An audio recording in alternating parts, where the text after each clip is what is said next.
So as I say, right, the commercial, the existing buildings like back in day 1990s, when I'm talking about those buildings are like one central shaft they have. So stack effect is always there. Like when it's lower than 20 feet or 20-story buildings, like those kind of, excuse me, it's a 20-story or less.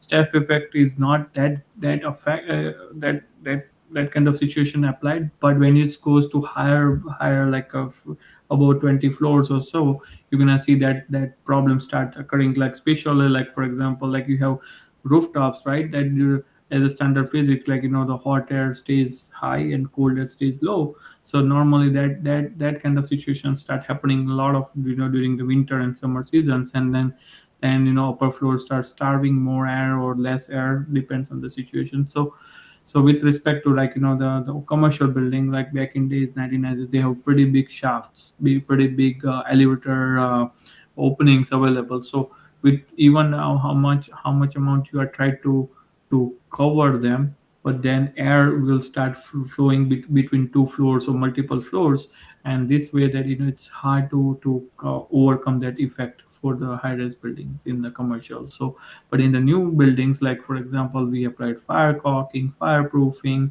walls are tight. Like we applied passive house. Like as I said, I have passive house degree, so I'm a certified passive house consultant. So we applied like all those kind of criteria, like windows are properly sealed, no air leakage supposed to be come from any windows, doors.